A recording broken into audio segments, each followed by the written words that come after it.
took us forever to talk about this movie. Forever is such a subjective term. Anyway, Deadpool. So excited. So excited to do this one.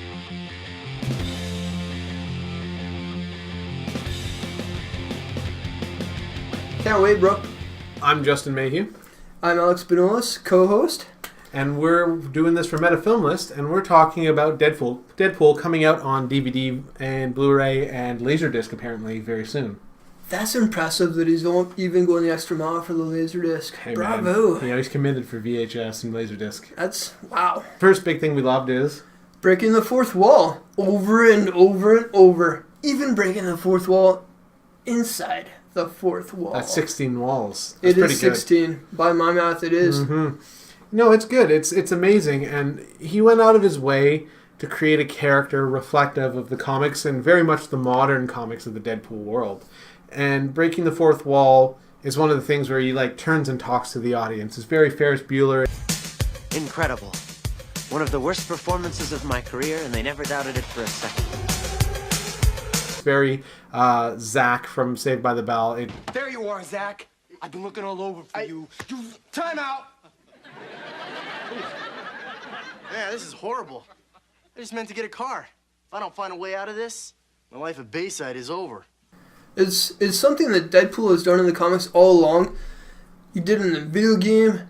I was hoping beyond hope, 100% expecting it from the movie, and he did not let me down one bit. The one thing that did bother me about that was there was moments in it where I felt the fourth wall was broken by people who shouldn't, including Wade. Now, if you let me for just a second, there's a moment where Wade is on a trolley heading to the Weapon X facility, and he says, "And please don't make the super suit green or animated."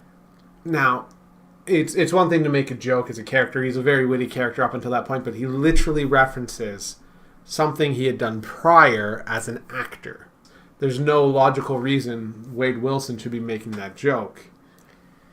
This is just your uber geekiness kicking in. Maybe. And I feel that, you should just go with it. Just go with it, bro. What do you think of Weasel at the bar? There's the guy from the Weapon X, and he's sitting there waiting for Wade Wilson. And Weasel says, "You should probably go talk to the dark, creepy guy in the corner. It might further the plot."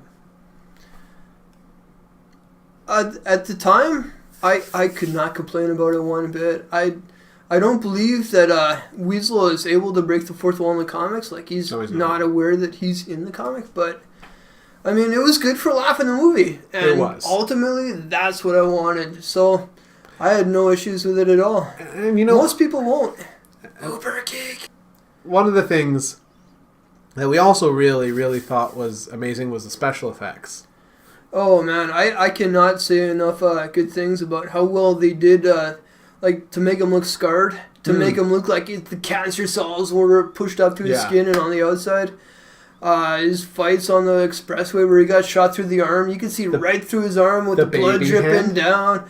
The baby hand? After he got his hand cut off. That was slightly disturbing, but very impressive looking at the same time. And it was it's going to feel huge. Just give me a minute to myself. It earned that R rating in the States, for sure. Yeah, that was... I wouldn't say that was dark or weird at all, but it was definitely not something for the little kids. No. I mean, the sex, the whole calendar girl sex montage. One of the things I liked, and I didn't put on my list, but I think we both agree on, is going the distance with the character, taking the R rating and trying to run with it. Absolutely. I'm both negative and positive on that. We live in Canada, so we got a 14A here, and there was room in Canada for them to go a little darker. Absolutely. Yeah. Absolutely it was. But again, it was supposed to be it was advertised as a superhero comedy film. Yeah, absolutely. And there's one point where he turns into Deadpool where he's "Oh, did I forget to tell you this is a horror movie?" When he just turns to look like they could have done so much more in that. That is one of my gripes I have, and I mentioned that to you, is that it could have gone darker. Deadpool's comics, as written by Rob Liefeld and Fabian Gray, I think his name is. They're dark. Put They're the dark. name, insert name here, yes. They're dark. They're dark comics. And they have edge to them. Yeah, he has literally tried to, make out with death herself. Because he wanted to be dead. Yeah, but if you've played the game, like, he knows he's not dead, but he sees death and he wants to make out with her. She's like, even though she was a skeleton in the game, she was kind of sexy. But there's an edge to that. The idea of I don't want to be alive is a dark concept, and they never broached that in the movie. I think they maybe thought it was dark enough just that he suddenly went from a Ryan Reynolds looking guy and then looked like crap because all the cancer got pushed to the surface when he developed his powers. Yeah. So, I mean, that was well done, the visual effects. Yeah, oh my God, I have so no good. complaints about those whatsoever. When he's in the oxygen chamber where it can reduce the oxygen to nothing, like that whole scene of him mutating, like Tim Miller's so good. He runs Blur Studios. He does such good special effects work. It takes it to the next level, and throughout the movie, you can see the hand of a man who knows what he's doing, who knows how to film a scene and do the special effects on top of the scene to make it visually visceral. And it is good. Tim Miller, like, he's the kind of guy who should be winning awards. I saw a special That's hard effects to reel. argue with. Yeah. I saw a special effects reel for the highway chase that they filmed in Vancouver. I saw that as well. It was very well done. Oh my God, he's phenomenal. This is hand him an award. Hand this man an award. Yeah. Give him a trophy. I'm sure it'll turn into a doorstop. But, yeah. I mean, it was... In Blur Studios on the door to stop it from closing. It was, again, fantastic visual effects. Yeah, it was. And I Absolutely want phenomenal. to keep things moving along to the marketing side of things. And he did such a phenomenal job promoting his movie on Facebook. I honestly... I don't know if I live in a cave sometimes, but I did not see any big billboards with Deadpool on it. Didn't see any huge trailer promotions in front of other movies. I saw him on Facebook a lot promoting it on social networking, and I helped him. I shared everything I saw about it. But some of our friends about it was fantastic. Some of our friends only saw the movie because of the Facebook marketing. Yeah. Yeah. Yeah, he went. He went so far outside the box to grab people's attention on a social network that everybody's on anyway. It was brilliant. Absolutely. It's something I've never seen from any other movie. And Ryan Reynolds did a fantastic job. I expect him to do it again for the sequel, even though he probably doesn't need to. One of the things I liked that I think really added to the movie was this is a Fox movie. Fox has the right to the Marvel stuff and the Fantastic Four stuff. But they don't have the rights to the Avengers. They don't have the rights to Spider-Man. They don't have the rights to any of that stuff. Yet in this movie, there were so many tie-ins to the universes they have no right to reference. Like the Hydra stuff. They got away with it because they can break the fourth wall. Oh. The big fight with the helicarrier downed in the background. Yeah, how did they get away with a helicarrier? Apparently that was in the budget, even though ammo for all his guns was not. Yeah. That is my one big gripe about this, that there wasn't enough gunplay on Deadpool's part. Every time he goes out to a fight that's supposed to be epic, you forget all his guns in the damn cab. Well, he ends up using his katanas. That's because they started off with a budget of $80 million, then got cut to $75, then got cut to $65, then got cut to $58. At the last minute, $7 million cut off. $58 million was their budget. As Ryan Reynolds says, that's not even the cocaine budget for an Avengers movie. How much would it have been for having the firing blanks and making those squib things with the explosive gel packs that look like blood? Well, when you how is a downed helicarrier in the budget and not fake bullets? I imagine $22 million is the exact budget for those two scenes. You could very well be right. Yeah. So you start with $80 million, you get brought down to $58. That's $22 million. You got slashed from your budget.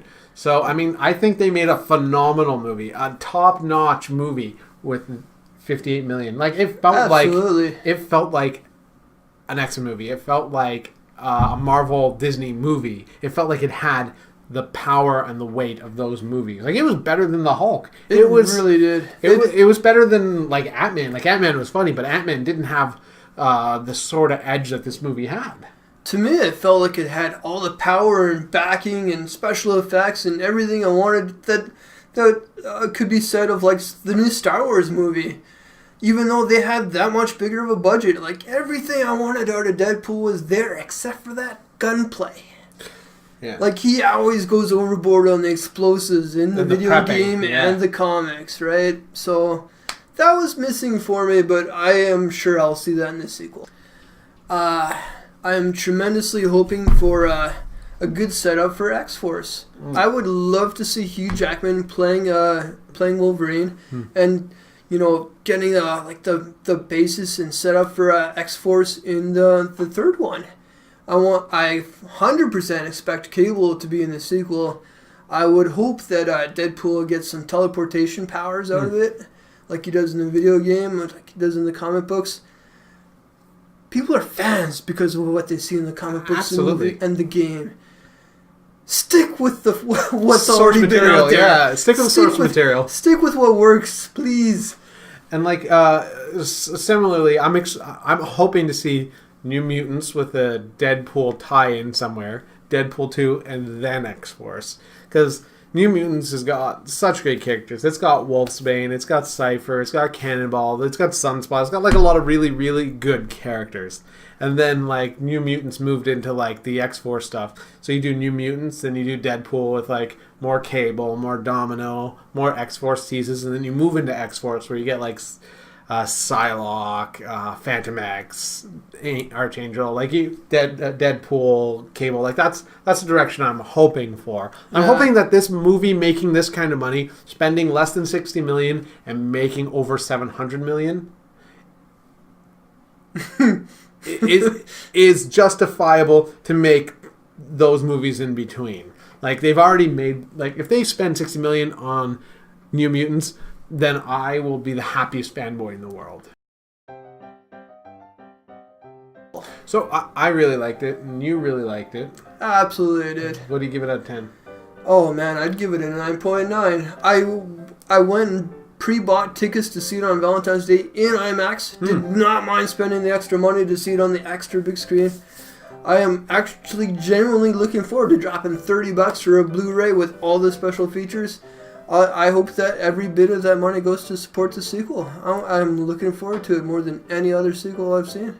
And, like, I'm not the kind of guy that walks out on a movie, and I have, like, a range of way I write things. Like, if I hate a movie, like, I really hate a movie, it gets, like, a 3 or a 4 out of 10. And, like, those movies that I watch that I hate are the movies with characters I love, right? So there's the potential that a movie like Deadpool could get, like, a ridiculously low rating. But, like, it also has to have an emotional weight to it that pushes it to the next level, and, like, a trueness to the content that holds it for me. So I don't want you to take this the wrong way. I give it a 7.6. 7.6 for Deadpool is actually, like, really, really good. And, like, I thought it had its flaws. I thought the Vanessa thing could have been done better. I thought the darkness of Deadpool's persona could have been brought up a little more. I thought the R rating could have been pushed so that even Canada got an R rating, like the 18A that we normally would get. As long as they keep Ryan Reynolds as Deadpool, it's not as if they can screw this up by, cutting out his contract or something. This is a character you can literally not kill off. Yeah. So you can set this up for 6, 7, 8, 10 more movies if they choose to do so, and Ryan wants to keep playing this part. And he should. And I really hope that's the case. Yeah. All right, well, I'm Justin. This is Metafilm List. I'm Alex, and we'll see you on the next movie. All right, cheers.